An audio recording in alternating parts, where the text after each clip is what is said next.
মঙ্গলবার বিকেল 5 ঘটিকার দিকে নেমে আসে এক ভয়াবহ দুর্ঘটনা।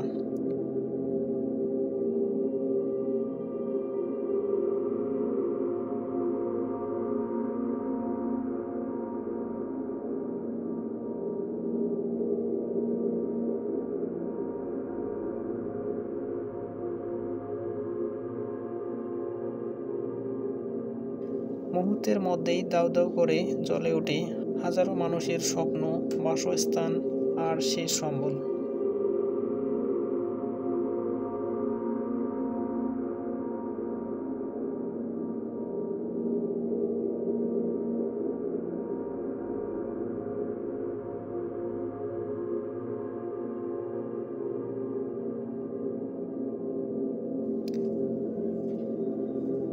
আগুনের খবর পেয়ে ফায়ার সার্ভিসের 19টি ইউনিট ঘটনাস্থলে ছুটে এলেও যানজট আর পানির স্বল্পতার কারণে আগুন নিয়ন্ত্রণে আনতে বেগ পেতে হয়।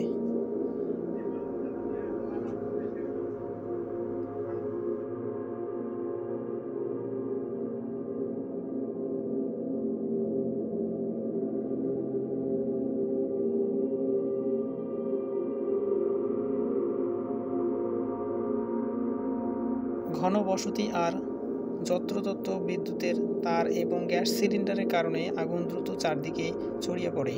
দীর্ঘ প্রায় 5 ঘন্টার অক্লান্ত চেষ্টায় আগুন নিয়ন্ত্রণে চলে আসে, তবে ততক্ষণে পুড়ে ছাই হয়ে যায় আনুমানিক প্রায় 1,500 ঘরবাড়ি।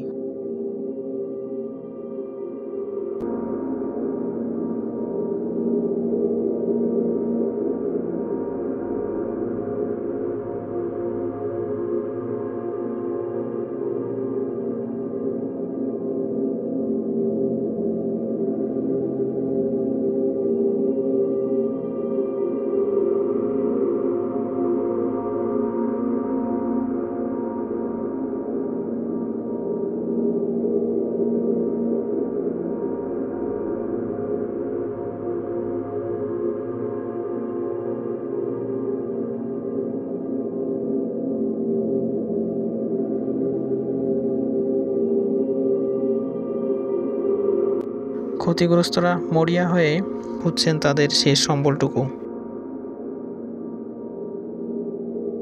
কারোর হাতে পোড়া হাঁড়ি, কারোর হাতে ভাঙা প্লাস্টিকের বক্স।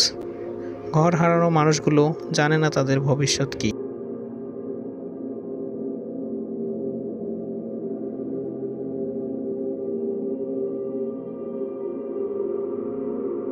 বুধবার সকালে সরেজমিন বস্তি এলাকায় দেখা যায় শুধু পোড়া টিন আর কাঠের স্তূপ।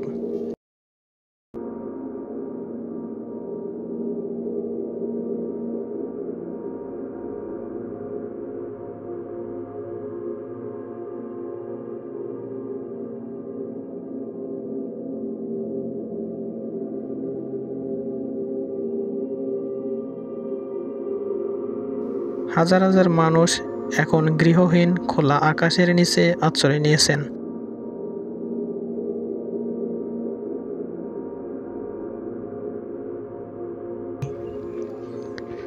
করাইল বস্তির এই অগ্নিকাণ্ড আবারও চোখ আঙ্গুল দিয়ে দেখিয়ে দিল শহরের এই ঘন জনপদের ঝুঁকিপূর্ণ পরিস্থিতি কতটা ভয়াবহ হতে পারে।